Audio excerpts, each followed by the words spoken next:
الحمد لله رب العالمين والصلاة والسلام الأتمان الأكملان على المبعوث رحمة للعالمين وعلى آله وصحبه أجمعين ومن تبعهم بإحسان إلى يوم الدين. أما بعد، فأعوذ بالله من الشيطان الرجيم. بسم الله الرحمن الرحيم. قل لا يستوي الخبيث والطيب ولو أعجبك كثرة الخبيث فاتقوا الله يا أولي الألباب لعلكم تفلحون. محترم حاضرین مجلس اور پردہ نشین خواتین اسلام، ابھی آپ حضرات کے سامنے سورہ مائدہ کی ایک آیت میں نے تلاوت کی ہے. اللہ تبارک و تعالیٰ کا اس آیت میں فرمان ہے، اے نبی آپ لوگوں سے کہہ دیں کہ ناپاک اور پاک، خبیث اور پاک یہ دونوں برابر نہیں ہو سکتے، گرچہ کہ ناپاک چیز کی کثرت تمہیں اچھی لگنے لگے. اے لوگو، اے عقل والو، اللہ تعالیٰ کا تقوی اختیار کرو تاکہ تم فلاح پا جاؤ، تاکہ تم کامیاب ہو جاؤ. اللہ سبحانہ و تعالیٰ نے اس آیت کا آغاز قل کے ذریعے سے کیا. اپنے نبی سے کہا کہ اے نبی آپ لوگوں کو بتا دیں، لوگوں کو سنا دیں اور لوگوں تک یہ پیغام پہنچا دیں. ویسے پورے کا پورا قرآن مجید نبی صلی اللہ علیہ وسلم کے اوپر جو نازل کیا گیا ہے وہ اسی لیے نازل کیا گیا تاکہ آپ لوگوں تک پہنچائیں، اور آپ نے اس پورے قرآن مجید کو لوگوں تک پہنچایا بھی ہے. مگر بعض آیتوں کے اندر، بعض مواقع کے اندر اللہ تبارک و تعالیٰ اپنے نبی سے قل کے ذریعے سے خطاب کرتا ہے، یہ بتانے کے لیے کہ جو بات بتائی جا رہی ہے اور جس بات کا پیغام دیا جا رہا ہے وہ پیغام بڑا اہم ہے. اس لیے اپنے نبی سے کہا جاتا ہے، اللہ تبارک و تعالیٰ اپنے نبی سے یہ کہتا ہے کہ آپ لوگوں تک یہ بات پہنچا دیں، یہ پیغام پہنچا دیں، یہ خبر پہنچا دیں. وہ خبر یہ ہے کہ خبیث اور طیب، پاک اور ناپاک یہ دونوں برابر نہیں ہو سکتے. پاک اور ناپاک اللہ تبارک و تعالیٰ نے یہ لفظ عام رکھا ہے، وضاحت نہیں کی کہ پاک سے کیا مراد ہے، خبیث سے کیا مراد ہے، بلکہ اللہ تبارک و تعالیٰ نے عمومی لفظ استعمال کیا کہ خبیث اور طیب یہ دونوں برابر نہیں ہو سکتے.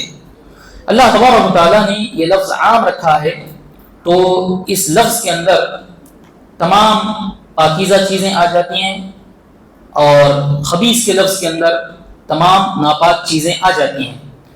تو پاک اور ناپاک چاہے اس کا تعلق کسی بھی چیز سے ہو، دونوں آپس میں برابر نہیں ہو سکتے. عقائد کے اندر پاک عقائد اور برے عقائد یہ دونوں آپس میں برابر نہیں ہو سکتے. ایک عقیدہ ہے شرکیہ عقیدہ، کفر والا عقیدہ، جس میں اللہ تبارک و تعالیٰ کی عبادت کو غیر اللہ کی طرف پھیر دیا جاتا ہے. اللہ تبارک و تعالیٰ کا حق بندگی جو ہے اس کو غیروں کی طرف پھیر دیا جاتا ہے. یہ ایک طرف ہے. اور دوسری طرف توحید ہے جو طیب ہے، جس کے اندر اللہ تبارک و تعالیٰ کا حق جو ہوتا ہے وہ اللہ تبارک و تعالیٰ کو دیا جاتا ہے. تو توحید اور شرک دونوں برابر نہیں ہو سکتے. اسی طریقے سے اچھے اعمال، برے اعمال یہ دونوں برابر نہیں ہو سکتے. اسی طریقے سے اچھی کمائی اور بری کمائی، حلال کمائی اور حرام کمائی یہ دونوں آپس میں برابر نہیں ہو سکتے. اسی طریقے سے اچھی باتیں اور بری باتیں یہ دونوں آپس میں برابر نہیں ہو سکتے. ایک اللہ تبارک و تعالیٰ کا ذکر کرتا ہے ایک انسان، اور ایک انسان غیبت کرتا ہے، چغلی کرتا ہے، تو یہ اللہ تبارک و تعالیٰ کا ذکر اور چغلی، غیبت یہ دونوں آپس میں برابر نہیں ہو سکتے. ایک کافر، فاسق، فاجر اور ایک مسلمان موحد یہ دونوں آپس میں برابر نہیں ہو سکتے. تو اللہ تبارک و تعالیٰ نے اس کو عام رکھا ہے تو اس کے اندر تمام چیزیں آ جاتی ہیں. اسی طریقے سے جو پاکباز عورت ہے، یہ پاکباز عورت دوسری طرف ہے جو اپنی پاک دامنی کی حفاظت نہیں کرتی ہے، تو پاکباز عورت اور ایک فاحشہ عورت دونوں آپس میں برابر نہیں ہو سکتے۔ ایک باپردہ عورت ہے، حیادار عورت ہے، یہ حیادار عورت، دوسری طرف بے حیا عورت ہے جو اپنی زینت کو لوگوں کے سامنے عام کرتی پھرتی ہے، جو اپنی خوبصورتی کو لوگوں کے سامنے عام کرتی پھرتی ہے، تو یہ دونوں آپس میں برابر نہیں ہو سکتے۔ تو دونوں کے درمیان فرق اللہ تبارک و تعالیٰ نے رکھا ہے۔ اللہ تبارک و تعالیٰ کی عدالت میں یہ پاک اور ناپاک، طیب اور خبیث دونوں برابر نہیں ہو سکتے۔ اسی طریقے سے جو اصحاب العقول ہوتے ہیں، جن کی سمجھ صحیح ہوتی ہے، جن کی عقل صحیح ہوتی ہے، جو عقل مند ہوتے ہیں، ان عقل مند لوگوں کے نزدیک بھی پاک اور ناپاک آپس میں برابر نہیں ہو سکتے۔ آگے اللہ تبارک و تعالیٰ نے کہا وَلَوْ أَعْجَبَكَ كَثْرَةُ الْخَبِيثِ، نبی سے خطاب کیا گیا مگر مقصود امت ہے، مقصود امت ہے، گرچہ کہ ناپاک چیز کی کثرت آپ کو اچھی لگنے لگے۔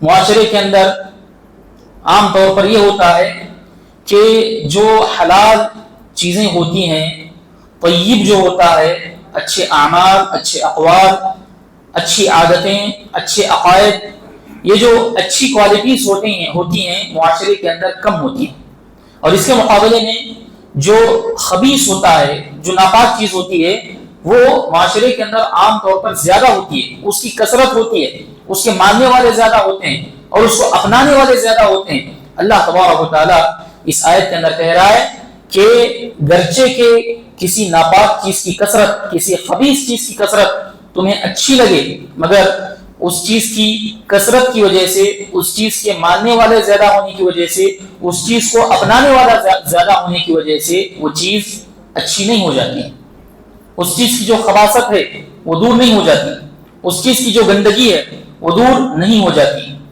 تو انسان کو اس آیت کے ذریعے سے یہ پیغام دیا گیا کہ انسان حقائق کو جانے، انسان یہ معلوم کرنے کی کوشش کرے، یہ جاننے کی کوشش کرے کہ کون سی چیز درست ہے، کون سی چیز غلط ہے، کون سی چیز طیب ہے اور کون سی چیز خبیث ہے۔ اس کو جاننے کی کوشش کرے، جو طیب ہے اس کو اپنائے اور جو خبیث ہے اس کو چھوڑ دے۔ تو یہ جو دلائل کی روشنی میں جو چیز صحیح ثابت ہوتی ہے، جو طیب ثابت ہوتی ہے، انسان اس کو اپنائے اور جو غلط ہے اس کو چھوڑ دے، گرچہ کہ اس کے اپنانے والے لوگ زیادہ ہوں اور اس کو ماننے والے لوگ زیادہ ہوں۔ مگر دنیا کے اندر معیار الگ ہوتا ہے، دنیا والوں کا معیار، دنیا والوں کا چیزوں کو پرکھنے اور جانچنے کا معیار الگ ہوتا ہے۔ لوگ عام طور پر کسی چیز کے اندر کثرت ہو، کسی چیز کو لوگ زیادہ مانتے ہوں، کسی چیز کو لوگ زیادہ فالو کرتے ہوں تو لوگ سمجھتے ہیں کہ یہ چیز درست ہے۔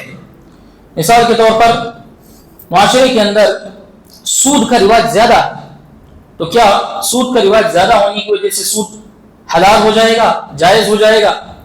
معاشرے کے اندر حرام کمائی زیادہ ہوتی ہے، تو کیا لوگوں کی زیادہ حرام کمائی میں ملوث ہونے کی وجہ سے اور بہت سارے لوگ اس کو انجام دینے کی وجہ سے دنیا دار طبقہ جو اپنے آپ کو تعلیم یافتہ کہتا ہے، جو اپنے آپ کو تہذیب یافتہ کہتا ہے، جو اپنے آپ کو متمدن کہتا ہے، ایسے آدمی بھی، ایسے لوگ بھی حرام چیزوں کو اپناتے ہیں، تو کیا ان لوگوں کی کثرت کی وجہ سے وہ حرام چیز حلال ہو جائے گی؟ تو نہیں ہو جائے گی۔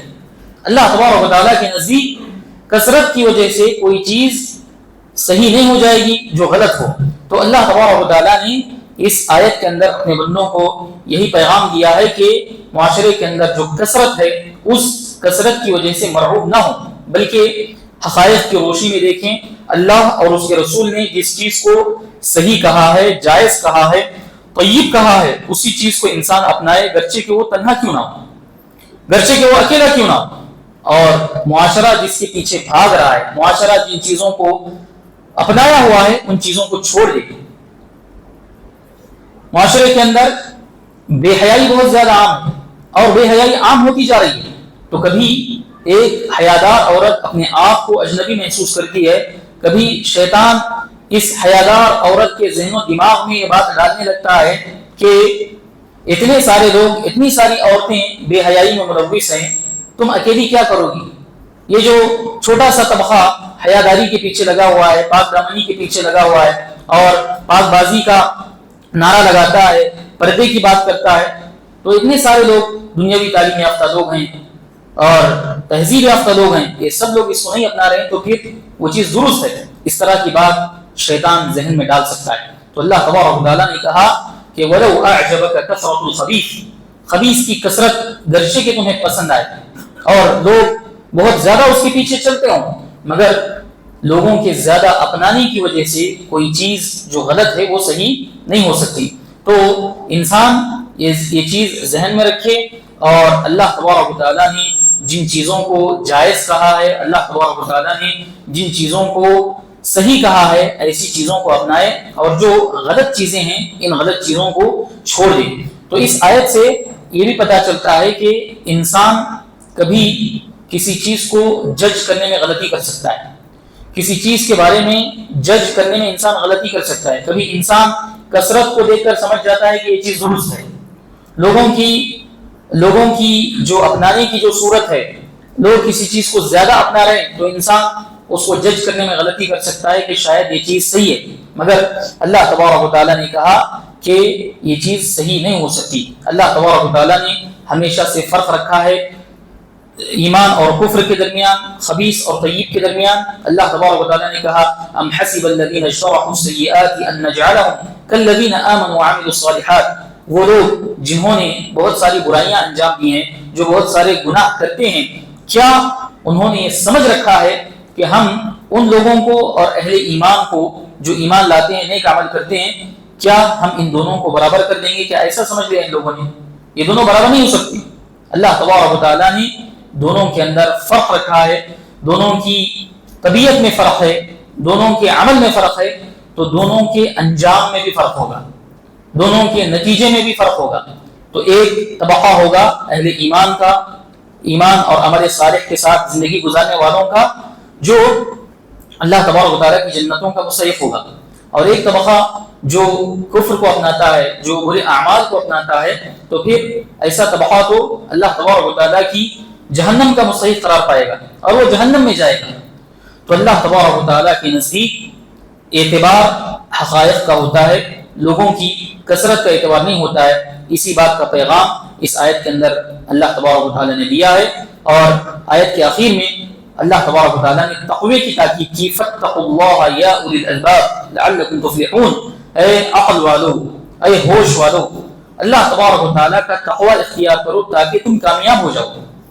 اللہ تبارک و تعالیٰ نے کامیابی کو تقوی کے ساتھ جوڑا ہے۔ انسان کامیاب ہونا چاہتا ہے اس دنیا کے اندر، آخرت کے اندر، تو انسان تقوی کو اپنی زندگی کے اندر لا لے، تقوی شعار زندگی گزارے۔ اسی تقوی کے اندر انسان کی کامیابی ہے، اسی تقوی کے اندر انسان کی فلاح ہے، اور تقوی کا تقاضا یہ ہے کہ انسان اللہ تبارک و تعالیٰ کے احکام کی پابندی کرے۔